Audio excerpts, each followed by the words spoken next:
as like recovery of self. So like the nurse and or dad, other support people kind of take over like care of the baby and the mom. Mom's kind of reflecting on her experience. You know, they're counting 10 toes and 10 fingers. They're talking about the birth experience and then trying to remember kind of what happened because they were in such a adrenaline state they forget some things. And then the taking hold, that is so the taking in is like 1 to 2 days postpartum, and then it transitions into taking hold. So mom kind of returns back to like taking care of herself and baby. It's like an independence thing versus autonomy. This is the best time for a nurse to educate to mom because she's back to like baseline mental state. She can actually comprehend education. And it's kind of just, you know, motivating mom to take control over the situation and then caring for baby and herself. And then another thing you want to check for postpartum is like the mnemonic bubble. It was either bubble D, but the book said like bubble Deb.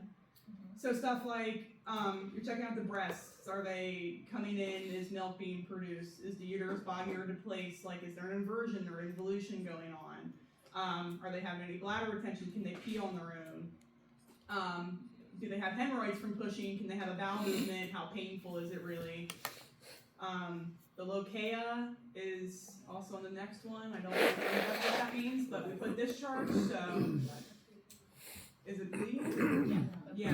Okay. And then, what does that say? Episiotomy? Episiotomy. If that occurred. You know, any signs of DVT, like the other poster there. How are you feeling emotionally? That's when you're kind of checking out like really bad postpartum depression or anxiety or anything like that. And then just want to see how mom and baby bond with one another, like skin to skin, stuff like that. Perfect. So bubble Deb. Way to remember what you need to assess in that postpartum period. Right, my next group. I would read it, but I cannot see it from here. I'll try. So we did mastitis, which is basically the inflammation of the mammary glands associated with breastfeeding. Risk factors include nipple trauma, milk stasis, hyperlactation, and breast pump use. And then your manifestations are fever, chills, I can't read. Tender, firm area on one breast. The nipple, I just can't read the Or areola cracking. Yeah. And then breast distended with milk, and then lochia, like we talked about, is bleeding after. There's different phases. So you have one is rubra, which is bright red bleeding, present on days 1 through 3. You have serosa, pinkish bleeding on days 4 to 10, and then the alba whitish yellow starts between days 11 and 14 and can last up to 6 weeks. All right. So with mastitis, what do you think the treatment is? Antibiotics most of the time, right? For severe cases, it would be IV antibiotics, and sometimes moms have to come in for IV antibiotics. If you feel like it's not on your breast, you want to massage that numb, right? You want to do frequent feedings. You want to do frequent pumping to help relieve that milk stasis, right? So that backup of milk, what causes that possible engorgement. So you want to try and relieve all of that so you don't get mastitis. What if mom has cracked or chapped nipples? Lanolin ointment, right? So putting that ointment on the nipples to help prevent infection. Okay, because baby's mouth is going on there, could have bacteria and build up in it, and then it could get into mom's bloodstream, and mom's gonna get sick, all that kind of good stuff, right? Questions? Did anyone watch the video or the podcast? Were they helpful? I like podcasts. Yeah. Well, the podcast was good. Yeah. All right, I almost forgot about this poster. Who was this group? Okay, Ken, you want to present? It's just about preventing DVTs. We're going to use SCVs, encourage mobility and fluids, warm compresses, elevate the legs, do antiviral administration, and then don't massage the legs. And then risk factors are pregnancy, obesity, surgical, or C-section, varicose veins, what's that say? Oh, smoking and diabetes. Smoking is spelled real wrong. It's was crossed All right, out. guys, with the all right, meeting. all right. We don't need to get into that. It was a long day. We just had our tea. Yeah, guys. It's a long day. Diabetes. It's okay, you have beautiful handwriting.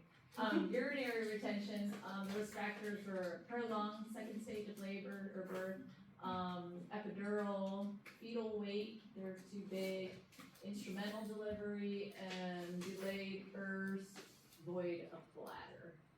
So, I guess bladder. And then signs and symptoms were a palpable bladder, deviated uterus, hesitancy, urgency, and residual void greater than 150 mLs. Why do you think fetal weight could have something to do with bladder retention afterwards or urinary retention afterwards? Yeah, all that pressure of the baby on that bladder, right? And think that bladders change positions too during pregnancy, right? So that bladder having to go back to its pre-pregnancy location and everything going back to pre-pregnancy location. Epidural anesthesia, why do you think that would cause urinary retention?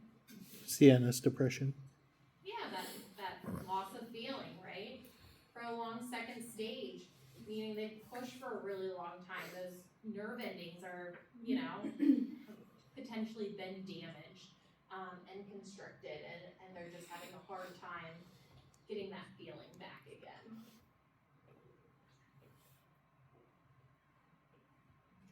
What can urinary retention cause in a patient? UTI. UTI. What else for a postpartum patient though? They're having urinary retention. Why do I want that patient to pee? Blood? No, is it not like the uterus going back? Yeah, so if that bladder's distended and is pushing on that uterus is gonna be malpositioned or misplaced, which can cause hemorrhage, right? That bladder's not midline, it can't contract and do what it needs to do postpartum to prevent it from bleeding. So you run into a risk of hemorrhage. Okay, so make sure you review that PowerPoint from last week. And do the video and the podcast, listen to that, and there's a lot of supplemental handouts that I think I put on the pages for you. If you haven't gotten your handouts for today, I would get those. Take pictures of the posters when we go on break, okay?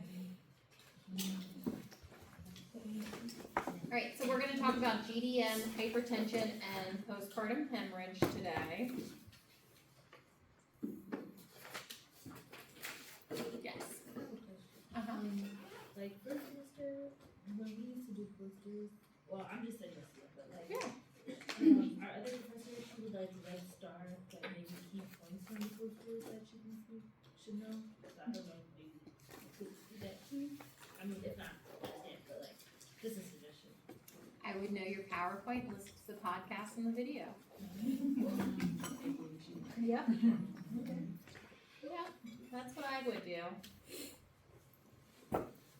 You guys are third semester now. The game has increased, right? All right, so blood pressure. Pretty important during pregnancy.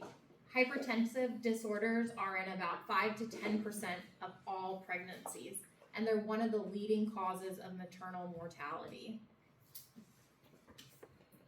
So what kinds do we have? We have chronic hypertension.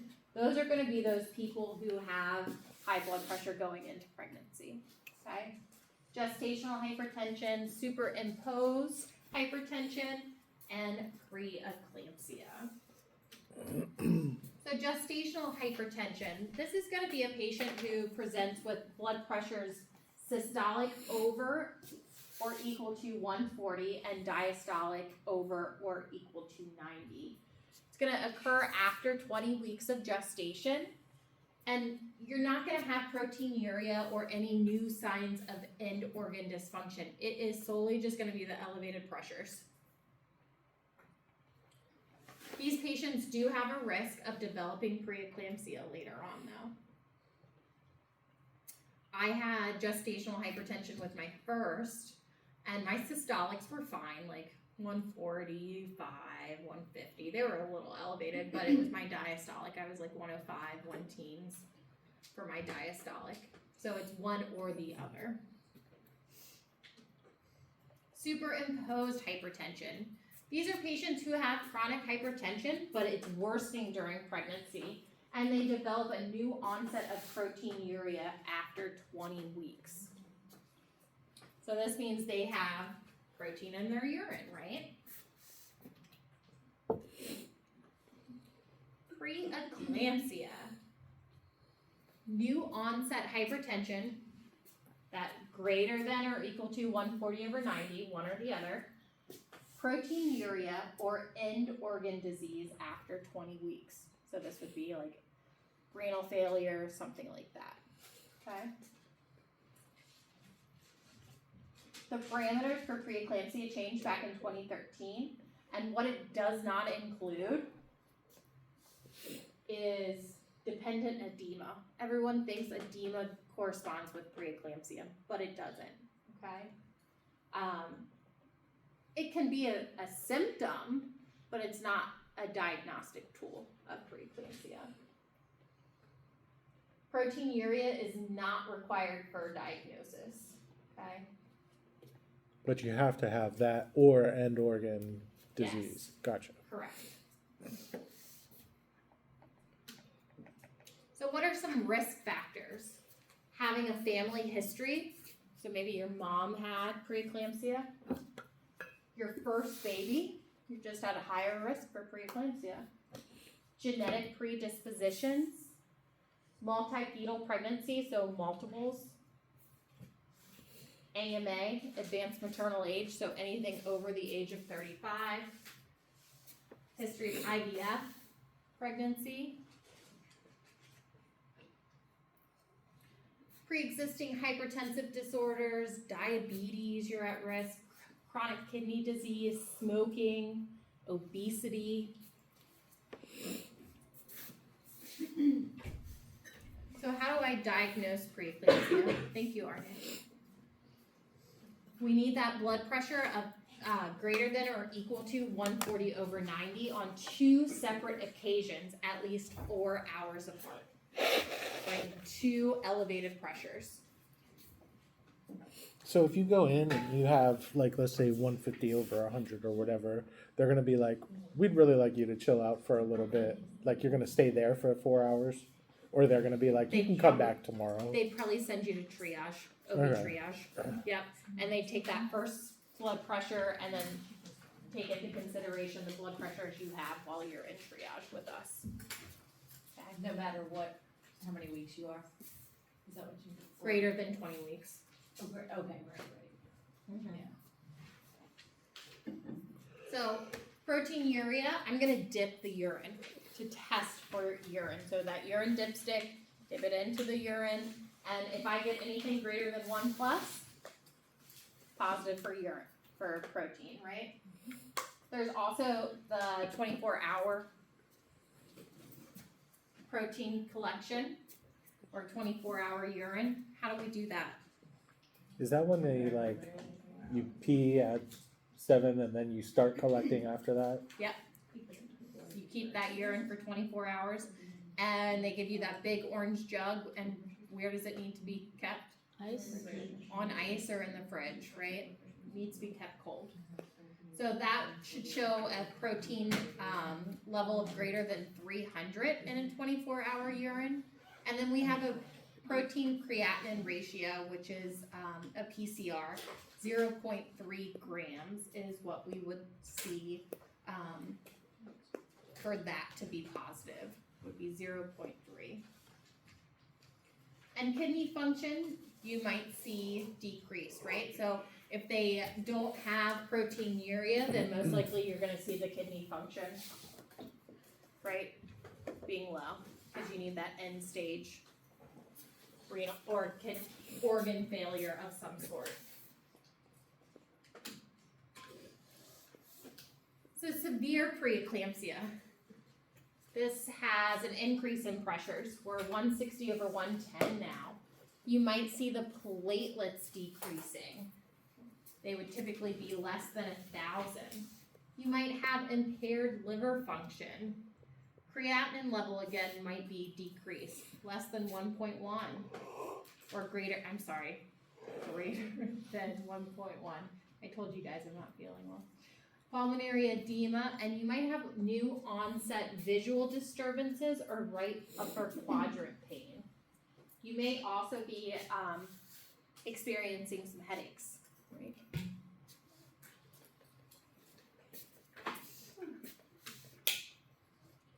So then preeclampsia or severe preeclampsia can change into eclampsia, which is severe preeclampsia, but now you're adding tonic-clonic seizures, okay? So new onset generalized tonic-clonic seizures or coma in a woman with preeclampsia. So it's important to kind of understand what's happening to baby when we have a preeclamptic diagnosis. So there's some sort of abnormal placental development going on as a result of the preeclampsia, which can restrict the blood flow and cause poor fetal growth. So if you have preeclampsia, you're 100% creating an abnormal placental development? Yeah, the Okay. placenta is developing abnormally for Okay. some reason, and it's resulting in preeclampsia. Oh, okay, it's the other way. around. Yeah. The placenta is developing abnormally and can result in preeclampsia. Always. Yeah, there's some abnormality going on with the placenta. So you always get it after, if you got preeclampsia, you always gonna get them. No, Oh, that makes Yeah. sense. That's why it's after 20 weeks. yeah. Hyperfusion of the placenta. You might see interuterine growth restriction, so small babies, IUGR. Babies might be born prematurely or they might have low APGAR scores. So maternal effects of preeclampsia. You might have cardiovascular disease as a short-term effect, ischemic heart disease and or stroke, right? If your blood pressures are too high, you're at a risk for a stroke. Some sort of metabolic syndrome. Long-term effects can be peripartum cardiomyopathy or end-stage renal disease. So what solves preeclampsia? Magnesium. I heard delivering the baby, but it's actually delivering something else. The placenta. The definitive treatment is the delivery of the placenta. wow. However, you can become preeclamptic post-pregnancy. Okay? So 6 weeks post-delivery, you're still at a risk for preeclampsia. Even if you weren't preeclamptic during your pregnancy. So that would mean that while you were pregnant, there was a abnormal placental development. Okay. Potentially, yeah. Which could be causing some sort of weird hormone response in your body that's causing your blood pressure to be crazy. So what are some questions the nurse should ask every pregnant patient at every visit? Have you ever had preeclampsia? Do you have a history of that? Okay, do you have a history of high blood pressure?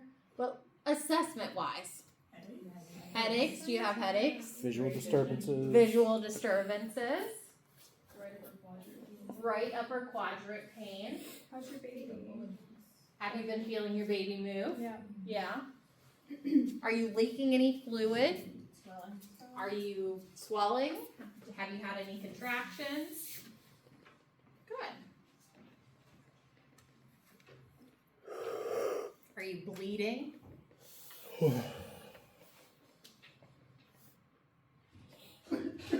Where would you Some be leaking management fluid? consideration. I'm sorry. Where would you be leaking fluid? Where would you be leaking fluid from?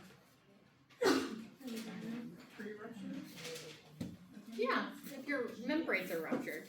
Oh, So these are just questions that you want to ask all the time, Oh, not necessarily okay, specific okay, to okay. preeclampsia, That's what I the was like- headache, the visual disturbances, but you also want to ask every time about Sure. bleeding, contractions, fetal movement, Right. So our considerations here, of course, good prenatal care. We want moms to have the best prenatal care because we want to identify these patients early. We want to monitor blood pressures. They're getting blood pressures done at every single visit along with those bundle heights. We want to manage complications. Timely delivery of the fetus. Maybe give corticosteroids if we know that the mom is going to be delivering early because of her high blood pressure. We want to make sure those fetal lungs are matured. And monitor them postpartum, right? These patients might get sent home with blood pressure cuffs afterwards so they can measure their pressures at home.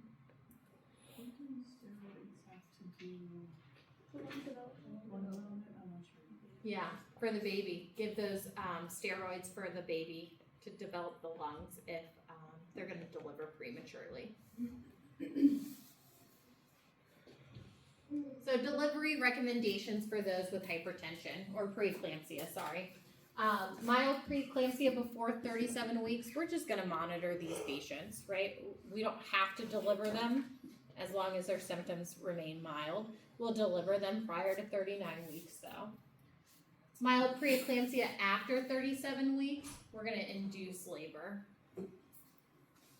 Severe preeclampsia before 34 weeks, clients should receive those corticosteroids, management in a facility with a NICU and ICU. Severe preeclampsia or unstable fetus after 34 weeks, we're going to deliver, right? We're going to skip those corticosteroids. We don't care. We're getting this baby out. One of those risks outweigh the benefit kind of situations. So what are we going to do to manage our patients? We're going to do blood pressure checks. We're going to check their platelet counts, liver enzyme levels, urine protein tests. There's really no evidence to support having to do a bed rest at home or lower salt intake, anything like that, or increase or lose weight, right? Because the only thing that's going to resolve this is delivery of the placenta. So like they wouldn't prescribe any kind of blood pressure meds because that wouldn't help it? No, we wouldn't. Oh, okay. Yeah. Until that delivery Right, of the right, right. placenta. Yeah. So McDonald's measurement, that's that measurement of fundal check. We're going to be doing that. We will probably do a non-stress test on these babies, ultrasound, doing a BPP, fetal growth. These moms are going to have a lot more ultrasounds than your typical mom because we want to make sure mom or baby's not macrosomic, right? And that, or interuterine growth restriction, right, from that abnormality of the placenta, and make sure baby is doing everything on that BPP that they need to. Because we know they can be hypoperfused, so that could result in decreased tone, decreased fetal movement. So for the babies that are poorly perfused with mothers who severe, that like they deliver, are they getting like transfusions at all, or it's just like get them out of there? That's just gonna be the best course of action. If they're severe, yeah, it's just get them out. Just get them out, and then the baby afterwards, or if they are not, don't have enough blood, because that's like one of the signs, well, the symptoms. Do they get transfused or? Sometimes they might get like a saline bolus or something like that. Yeah. Yep. So what are our nursing priorities for preeclampsia? Well, we need to do a good maternal assessment, right? Do you have that headache? Do you have those visual changes? We're gonna administer medications, and we'll talk about the meds that we're gonna give. Monitor fetal activity, so keeping them on the fetal heart rate monitor. Intake and output, we want to reduce stimulation to create a calm environment, right? Maybe dim the lights, that kind of stuff if they're super hypertensive. In the hospital, we'll have them kind of maintain a strict bed rest, but that's because most likely we're gonna start them on magnesium. IV access, lab work, and we're gonna test that urine for protein. So postpartum, we're gonna monitor blood pressures for 72 hours. The patient's basically in the hospital for 72 hours, so we're just doing our regular old vital signs on them. If the patient does have preeclampsia, we're gonna have them come back to the office in 7 to 10 days to recheck that pressure. And remember, they may be taking their pressures at home as well to make sure that they're coming back down. But preeclampsia can develop in that postpartum period as well. For eclampsia, this is again preeclampsia and grand mal seizure activity. So if I have somebody with super elevated blood pressures, what might be a nursing intervention I want to do? A prophylactic nursing intervention. Seizure precautions, right? Have seizure pads. So up to 44% of seizures will occur in the postpartum period, so quite a few. So another type of variant of preeclampsia that we have is called HELP syndrome. These patients need help. These patients are sick, they need help, they're gonna end up in DIC, they could end up in the ICU, they're sick. So what is HELP? HELP is hemolysis, elevated liver enzymes, and low platelets. So, right upper quadrant pain is a symptom of potentially elevated liver enzymes, right? So that's why we're asking about that right upper quadrant pain to see if there's any liver involvement. Then we have low platelet count. So these patients typically have rapid deterioration of maternal or fetal status.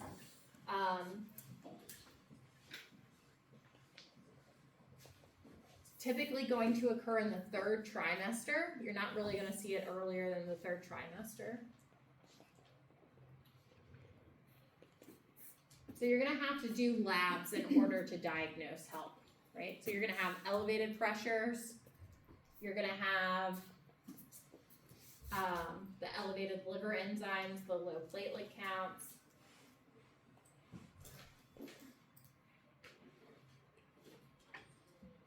You can also have HELP without having the high blood pressure.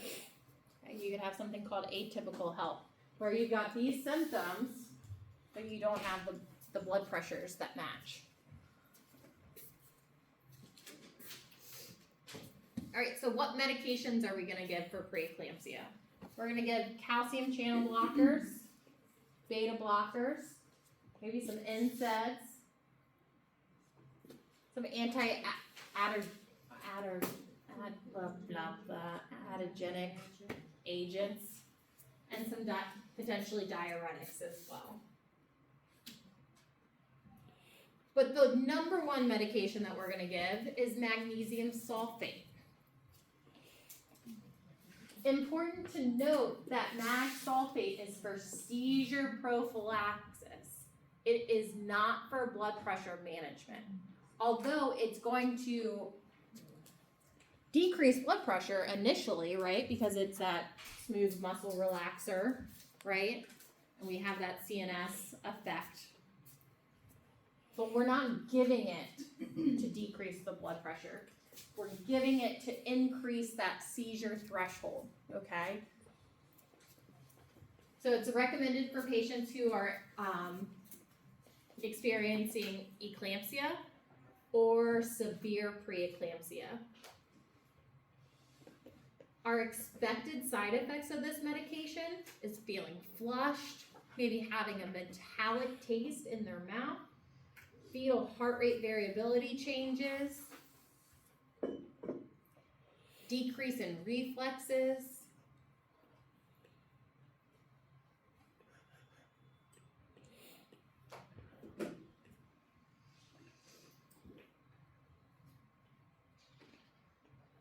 This is a high alert medication, always going to be run on the pump.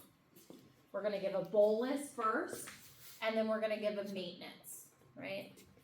And we're gonna give this until a patient delivers, and they will stay on magnesium for 24 hours post-delivery, sometimes even longer than that.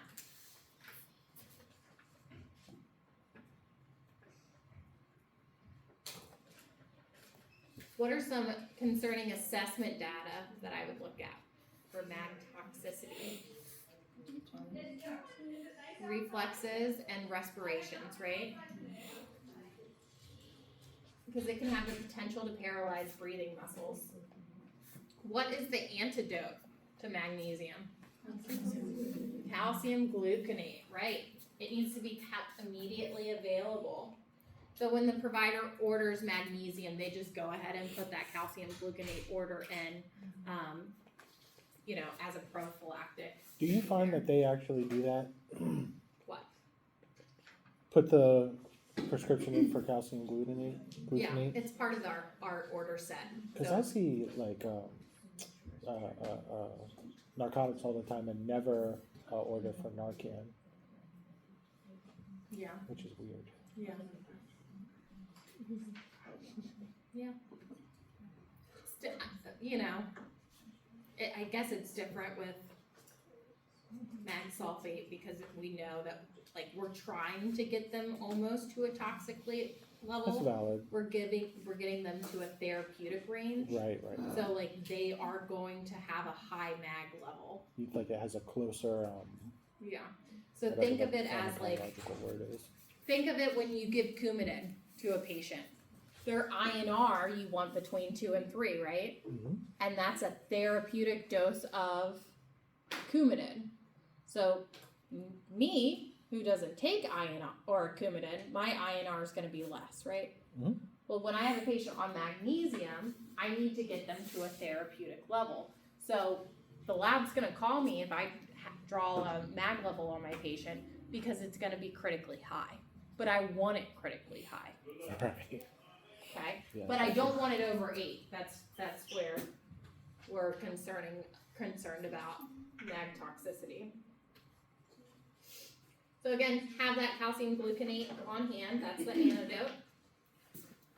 And we know what happens to mom can happen to baby, right? If you take anything away from this class, know that if it happens to mom, it's gonna happen to the baby. So if I'm hypotensive, baby's gonna in return be a little hypotensive, maybe be bradycardic or whatever, right? So this baby here has mild variability, right? Because we are on mag, we're CNS depressed. This baby's starting to be a little depressed, right? Not too concerning, but we've got minimal variability, which is less than or equal to 5 beats per minute off of baseline. Then we have absent variability. This baby is not a good baby. We probably need to talk about stopping the magnesium, seeing if we can get the baby to get a little bit more reactive, or this baby's just tuckered out and is done. Because mom's contracting like crazy too.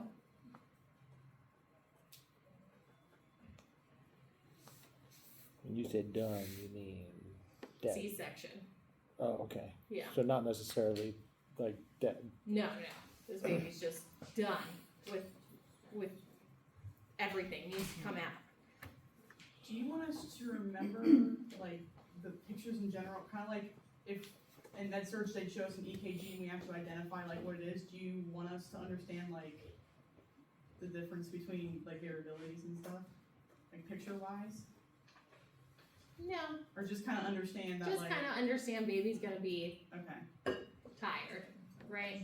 I mean, because I think all of you kind of understand if you see this. No, yeah, that's not good. This doesn't give you the warm and fuzzies that this No. baby's doing well, right? No. If you look at this and you say, that baby doesn't look good, that's what I want you to know. And that's what you would need to know for the NCLEX too. Like, if you know what a good baby should look like. And they're not gonna give you something like borderline, right? It's gonna be a bad baby or it's gonna be a really good baby. So when a patient's on magnesium sulfate, especially pre-delivery, I'm gonna be one-to-one with that patient. I'm gonna be doing frequent vital signs, so every hour, checking that respiratory rate, checking their heart rate. Gonna be doing deep tendon reflexes, because a patient who is preeclamptic should have hyper excitability, so hyper reflexive, right? And then I'm gonna start them on MAG, and things are going to slow down and get depressed, right? So they may become hyporeflexive. We're gonna be checking clonus. Clonus is when you push back on the foot, and you're gonna see a beat, beat, beat, or maybe just a one beat. Again, a type of hyporeflexibility that a patient may have due to preeclampsia. So you're gonna see that decrease. Then you have the blood pressure, of course, we're gonna be checking that. And I wanna be checking urine output, because magnesium is processed through the kidneys. So you need good kidney function and good urine output to ensure you're not gonna become mag toxic.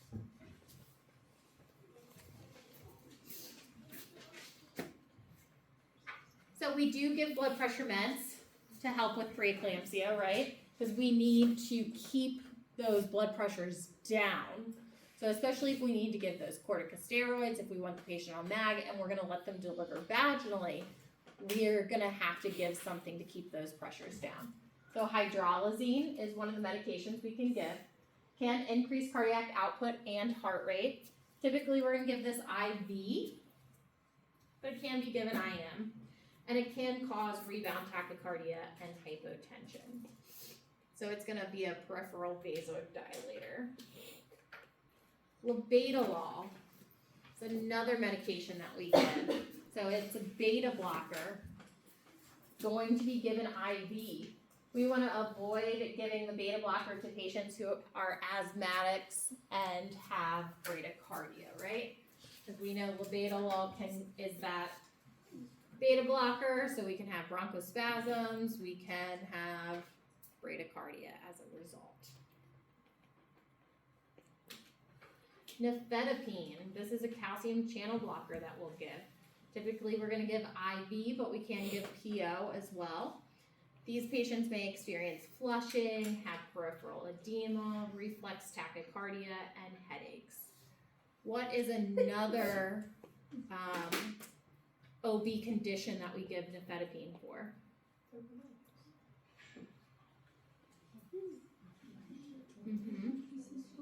So what's that condition called? To stop premature labor. To stop premature labor, right? So we're gonna give that to stop that premature labor, relax, using that calcium to relax things. All right, so we have two patients here. We have Selena. She's a 19-year-old G2P1 at 35 weeks of gestation. By a reliable last menstrual period, presents to the clinic with a complaint of headache since Monday evening. Prenatal course has been uneventful to this point. She denies contractions or bleeding and reports the baby has been active per usual. Are there any risk factors for preeclampsia there? The headache, right. Yep, the headache. Then we have Samantha. She's a 34-year-old G3P2 at 34 weeks gestation. Presents to the hospital after a referral from the clinic for an elevated blood pressure and 2+ proteinuria. Her blood pressure readings are 168/114 and 152/110 in triage. What risk factors does she have here? Proteinuria, blood pressure. She's got the proteinuria. She's had 2 blood pressures, right? One in severe range. Actually, both technically because of that diastolic number in severe range, right? She's also on the older side, but not like over 35. Yeah, she's on the older side. So something that I would look at is is she going to be delivering at AMA, right? So she's 34 right now, but in 2 weeks, is she gonna be 35? Maybe. So is that what they like consider? So like if mom's 34, all pregnant with 35 and she gives birth, they consider that AMA? They can, yeah. Okay. Yeah, some will. Okay, which of the following is consistent with mag sulfate toxicity?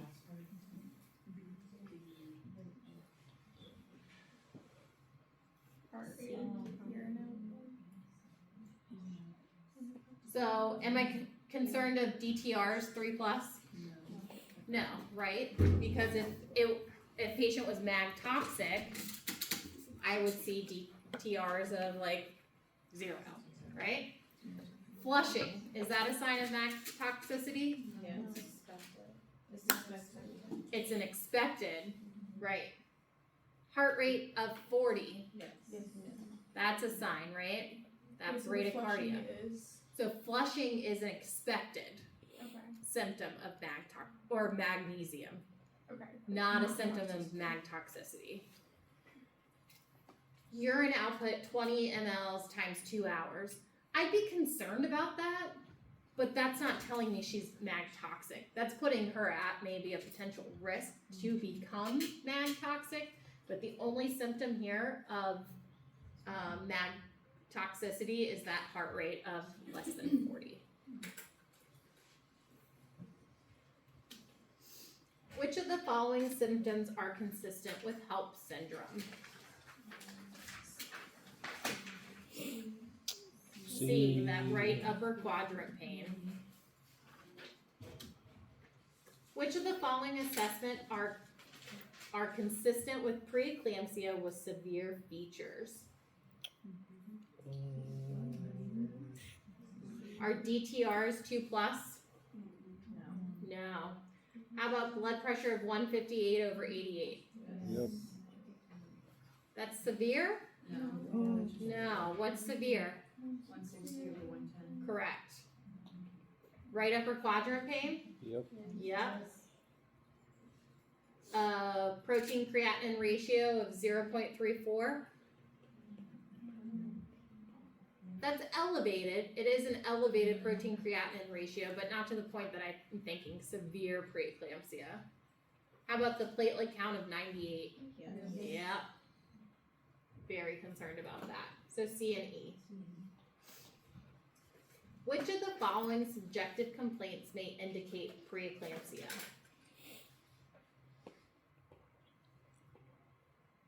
Would an increase in urination? No. How about new onset 3rd trimester nausea and vomiting? Yeah.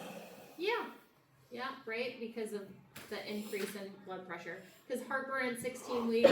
No. Lightning? No. What does it mean by lightning? Lightning is that sharp pain, like when baby drops. Literally lightning. Yeah. Okay. Alright, let's take like a 5-minute break and then we'll talk about gestational diabetes. Right? About 10% of pregnancies are affected by GDM. Some high-risk groups are African Americans, Latin Americans, Asian Americans, Pacific Islanders, Native Americans. Risk factors include obesity, hypertension, having that familial history, having a previous history of stillbirths, or a macrosomic baby. You definitely want to know your differences between hypoglycemia and hyperglycemia. What's some what would I expect to see in a hypoglycemic mom? Altered level of consciousness. Yes, shakiness, altered level of consciousness, diaphoretic. Good. What about hyper? The 3 Ps. The 3 Ps. So if I have a mom who is hyper and she's peeing a lot, what do I expect in that pregnancy? Ask her, is she thirsty? Can't get enough to drink. Think about the pregnancy. What would I expect a diagnosis that mom might get? Well, yes, macro, Yeah. but hydramnios, right?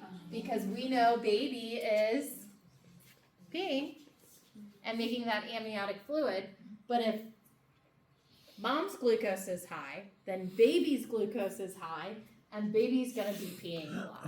Oh, yeah. Right? So Okay, remember, gotcha. What's happening to mom, potentially always happening to baby, okay?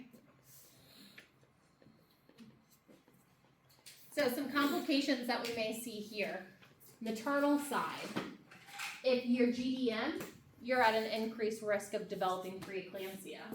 Polyhydramnios, weight gain. These may be pregnancies where your client or your patient's gaining 85 pounds in their pregnancy.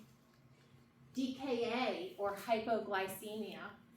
Potential fetal complications include a macrosomic baby, a stillbirth, hyperglycemia, prematurity, and these babies are also at a risk for cardiomyopathy.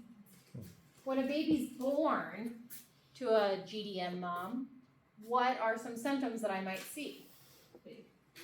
Big. What else? High or low. They're going to be hypoglycemic. So the baby may show what kind of symptoms? Shaky, jittery, right? And they may have a hard time regulating their temperatures. Because they are such big babies, bigger surface area, they're going to have a hard time regulating their temperature. We may also see an increase in birth injuries on these babies because these babies are going to be macrosomic, so they're at a higher risk for Shoulder shoulder dystocia. dystocia. So why would they be hypoglycemic? What's the, like if they're peeing a lot, if they're in utero and they're peeing a lot because they have so much sugar, like why are they born without? Because you're taking that glucose away from them, or that sugar away from them. Oh, yeah. So how is a baby going to get sugar? Right. Oh, They I gotta got you. eat, right? So baby's not getting that sugar anymore. Yeah. Make sense? Yeah. Okay.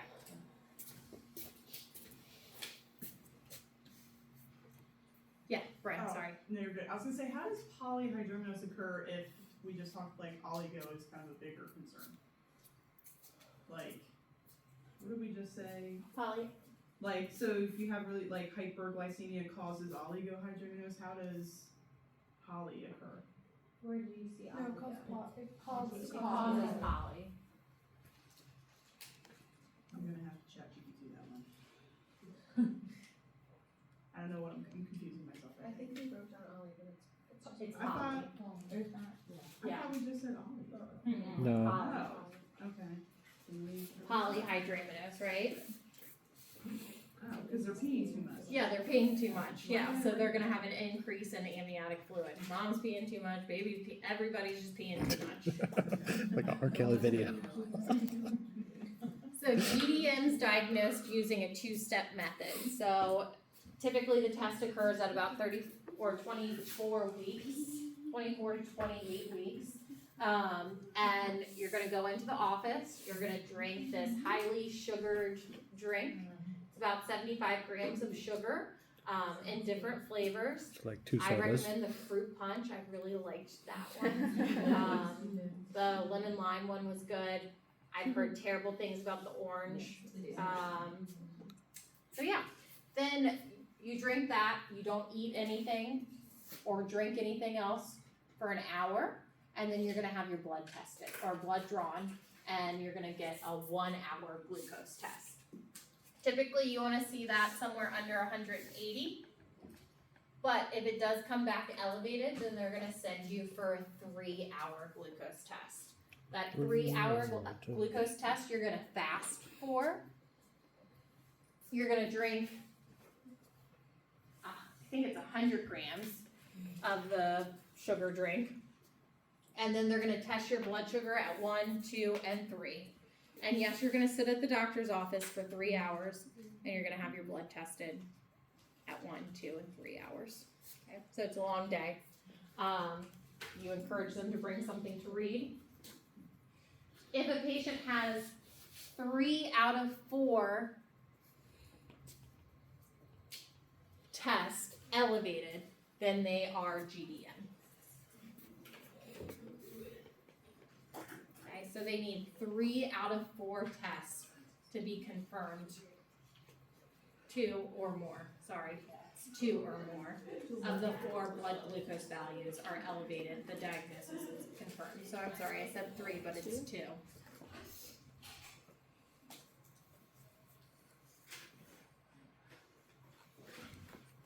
You said you want the level, the value to be under 180? Mm-hmm. For 1 hour. Right, so GDM patients, do they need insulin or metformin? Not necessarily, but some of them are bad enough that they will need it. But most GDM patients can be managed with nutrition and exercise. Of course, the fetus needs to be monitored throughout the pregnancy. When this patient's in labor, we should be monitoring the blood sugars about every 2 hours. And of course, when the newborn comes out, we need to check them for hypoglycemia. Newborns are going to be put on a hypoglycemic protocol, so they'll be checking their blood sugars every so often per the protocol. Is that for every baby or just GDM? GDM moms. Okay. And they'll also do babies who are preterm or like macrosomic babies if they're over 4,000 grams. What else do they do it for? I think those are the main ones. Yeah. Yeah. So again, hypoglycemia in a newborn can manifest as jitteriness or poor feedings. Clients taking insulin during pregnancy may not need insulin in the immediate postpartum period. So a lot of times these patients, it's like preeclampsia, once they've delivered the baby, once they've delivered the placenta, they don't have any more problems. Like I'll send this patient over to Family Center and they won't get any AccuChecks on Family Center, right? The GDM is pretty much done and over with, yeah. So, say at 24 weeks, diagnosed with GM, they work, get it down, consistently down at their next, visits. Can they reverse that, or will they still just have that title of being GM? They'll still until have the- that title. Yeah. Okay. Good question.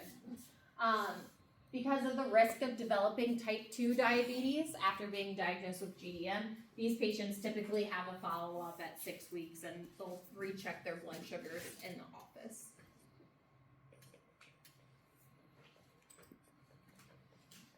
So if you have a patient who's stable with diet-controlled GDM, they can deliver anywhere between 39 and almost 41 weeks.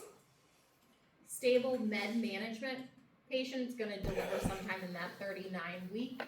And if you have a poorly controlled diabetic, GDM is gonna be somewhere in that 37 week. We're gonna recommend a patient schedule a C-section if the baby's weight is coming back greater than 4,500 grams, but that is totally up to the parents. And of course, after birth, we wanna encourage breastfeeding. What might the care for a type 1 diabetic look like? ASCH, blood glucose, or is it ACSH? We're gonna be doing a lot of blood sugars on this patient, right? This patient's probably gonna be on, when they are in labor, we're gonna put them on the glucomander and an insulin drip. Okay. So we wanna closely monitor these patients. So your blood sugar's just going wonky when you're in labor. Yeah, it could. I mean, one, where it's hormonal responses, right? 2, they're not eating, they're not drinking, so we wanna make sure they're staying well managed. Their body's under stress, right? So stress produces cortisol, you know, that whole effect, right? IV fluids that we might be giving them are mixed with D5, so that could increase their sugars. So we wanna keep a really close eye on them. The glucomander allows me to enter their AccuCheck, so their glucose results, and then it tells me how to titrate their insulin drip. Okay. Now, you could have a GDM patient who's really unstable, not in control, be placed on a insulin drip too. Typically, your type 2 diabetics are just gonna be managed, you know, same thing, blood sugars every 2 hours while in labor, still getting their metformin or whatever they're taking. Alright, then we have postpartum hemorrhage.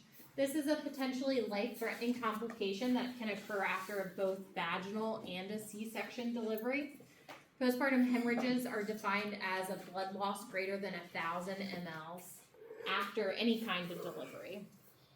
We start to get concerned if we're pushing 500 for a vaginal though, but technically the hemorrhage doesn't start until either delivery gets to 1,000. It's the leading cause of maternal death in both developed and non-developed countries. Moms that bleed die.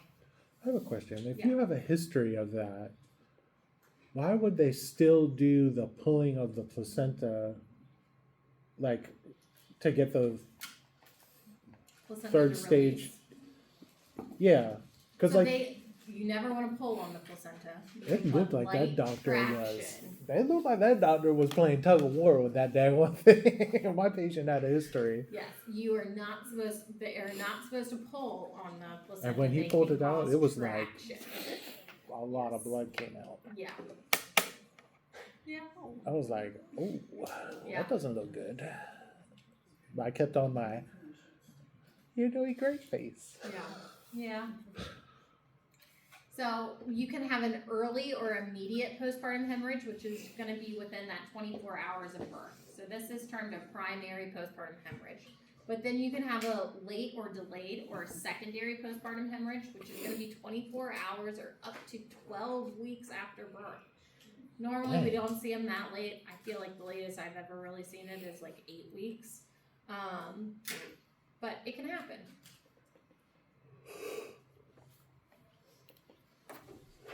So with postpartum hemorrhage, the most important thing to remember is the 4 T's. So what can cause a hemorrhage? A hemorrhage is a result of a tone issue, a tissue issue, a trauma issue, or a thrombic issue.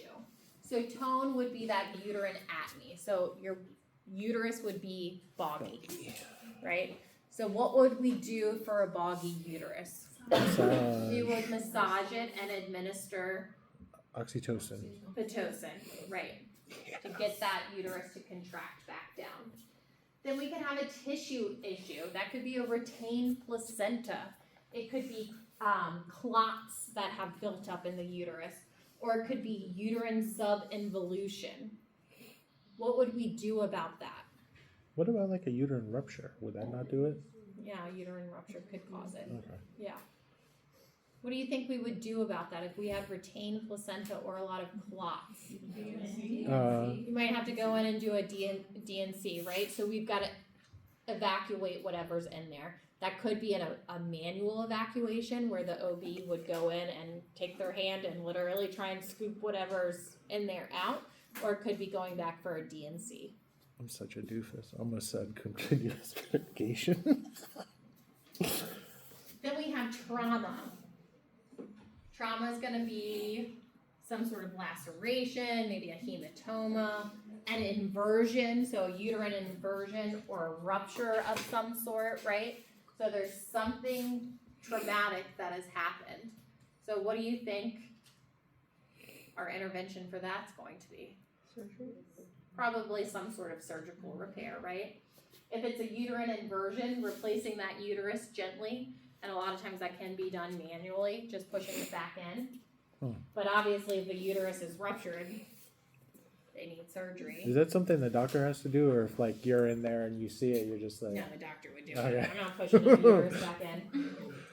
Lacerations would be, you know, if maybe they have a really high vaginal tear or something like that that needs to be repaired. Thrombin. So this is some sort of bleeding issue, right? Some sort of coagulopathy. So this could be a TTP issue, or maybe we're pushing into DIC, or a patient may have a bleeding disorder. What's the main one? Why am I blanking?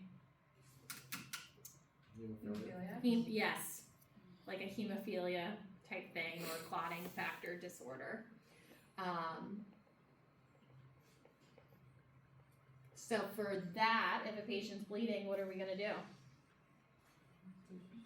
Give blood products, right? Increase that blood volume, prevent them to going into hypovolemic shock.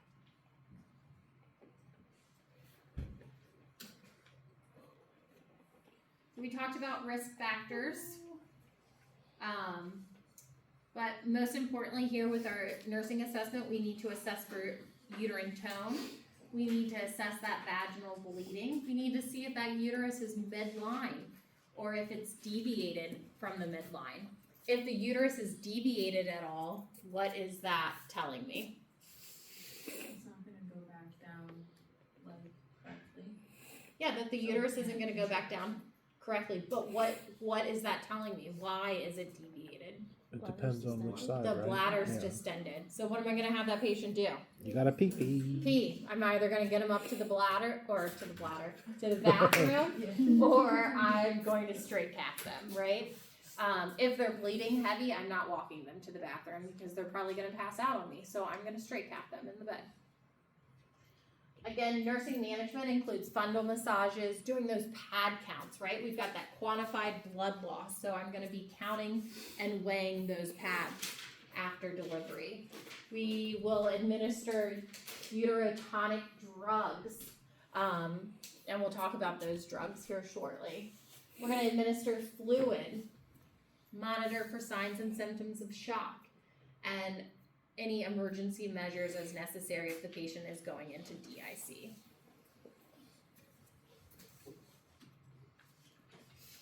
So what's shock gonna look like? Well, if it's mild, they're gonna be diaphoretic, they're gonna be weak, they may have tachycardia, and they're gonna have a slight decrease in their blood pressure.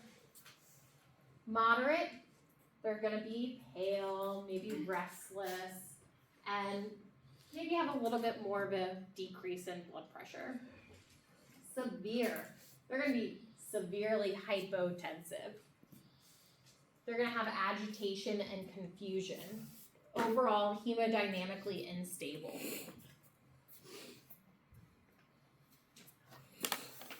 So during pregnancy, remember, maternal blood volume increases at about 50%, right? The majority of birthing parents are generally healthy, so they can tolerate an initial blood loss, right? But when we start to get into those higher numbers is when we're gonna see an alteration in their vital signs, right? We may see that dizziness and palpation and tachycardia with, so like they're gonna compensate with their shock, essentially. Do you want us to be able to differentiate the different levels? No.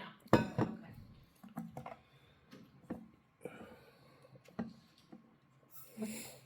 So when excessive bleeding is encountered, initial management steps are aimed at improving the uterine tone, right? So through fundal massage, through administering oxytocin, through potential IV resuscitation. If those methods fail to control bleeding, additional resources are mobilized and more aggressive interventions are done. This could mean by manual compression, internal uterine packing, maybe putting in a balloon or tamponade. Other potential causes of bleeding should be thoroughly explored, right? So maybe it's not a tone issue. We need to explore what is causing this bleeding. Do they have a really high vaginal laceration that is just profusely bleeding and the provider can't see it? And maybe it's gonna involve taking the mom back to the OR and kind of doing like an exploratory thing. Most important thing for postpartum hemorrhages are identifying their risk factors early. So we do maternal early warning signs. So this is risk factors that I evaluate a patient for to determine if they're high risk to bleed or not. So some things like, is the baby macrosomic? Like, are they predicting this to be a really large baby? Do they have a history of a postpartum hemorrhage? Are they a previous C-section that's now toe lacking? Did they have polyhydramnios because of that and that uterus being distended? Do they have low platelet count to begin with? So I can kind of rate the patient and determine if my patient's going to be a mild, moderate, or high risk to bleed. If they're a moderate or high risk to bleed, I'm gonna wanna do a type and screen on them and have that ready to go just in case. If they're a mild risk to bleed, I can just do a type and hold, like send the blood down and hold it in case. So again, therapeutic management, focusing on those underlying causes, the 4 T's, doing uterine massage, removing any retained placental products, antibiotics for infection, and repair of lacerations. Of course, worst case scenario would be a hysterectomy.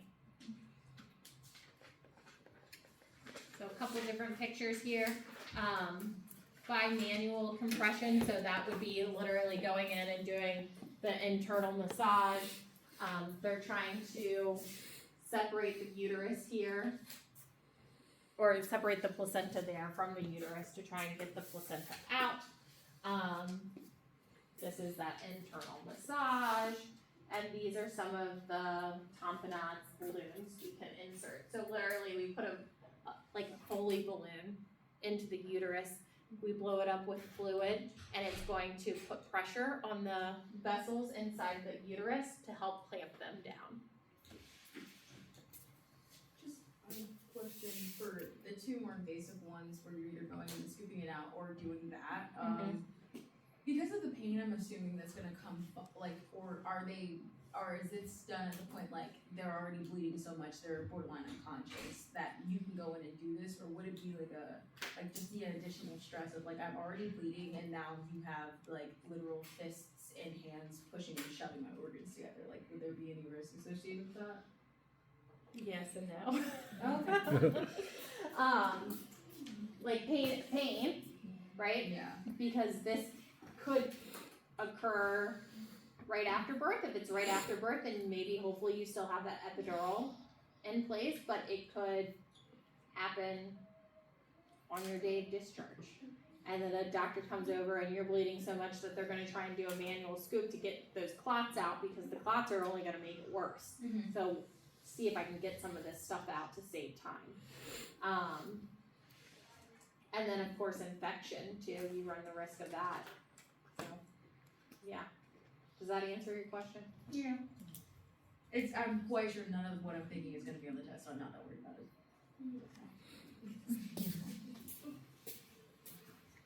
Alright.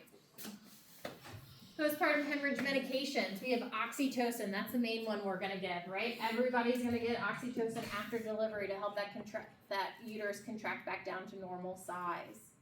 We can give oxytocin through the IV. We can give oxytocin IM as well. We would never give undiluted oxytocin as a bolus injection, okay, through the IV. Then we have a medication called Cytotec. You guys have heard that before, right? Cytotec. Cytotec's what? A prostaglandin. This is gonna help us, the uterus contract back down. Cytotec's actually like FDA approved for stomach ulcers, but in clinical trials they found that it helps women go into labor and it helps them contract. So we give it to help that uterus contract during postpartum hemorrhages. There's also a medication called Methergin. Methergin is another medication that we can give for postpartum hemorrhage. Most important thing with Methergin is you don't wanna give it to a hypertensive patient. I would probably star that. Another prostaglandin that we can give is Hemabate. Hemabate's gonna cause diarrhea, lots of it. And it's contraindicated in a patient with asthma, okay? Due to the risk of a bronchospasm.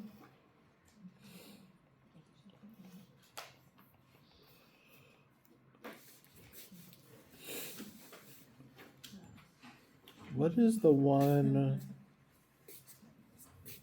I watched. It was like pills that they put inside the vagina when the postpartum hemorrhage. Probably the Cytotec they did rectally. Oh, it was rectally. Mm-hmm. Okay. It looked like he was going. Okay.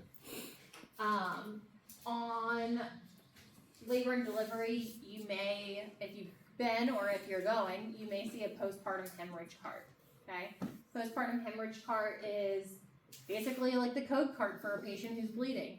We're gonna drag this cart to whatever room the patient's in that's bleeding, and it's gonna have all my supplies that I'm gonna need. It's got an extra kit for starting an IV, it's got fluid in there, it's got blood tubing in there, it's got consent forms in there, it has tubes for blood collection in there, it's got the Vactory balloon, items that the provider may need to suture or close, it's got sterile gloves, it's just got all the supplies that we could possibly need so we're not running out of the room to gather more things. And of course, as a last result, if we can't get bleeding under control, we're gonna do a hysterectomy, right? So this would be a patient with like a placenta, a vasoprevia or something, or an accreta or something like that. Is there a benefit to doing the partial over the radical? Like if you have to do this and you only do a partial, is your bot like, and you're leaving behind, you know, your ovaries, your fallopian tubes, if you're just taking out the uterus and the cervix and all that, is that beneficial to your body in the long run? Like are your ovaries still be able to like produce hormones and whatnot? Yeah. Okay. Yeah. Even though So they're, that's why, yeah, if you leave these, like they'll still function. they'll still even- function, yeah. Okay, So, that's but if you awesome. take everything, you're gonna go into menopause. Right. That's crazy. They Right? still work. Yeah. That's a good. Good question. Alright. That's it. We're done.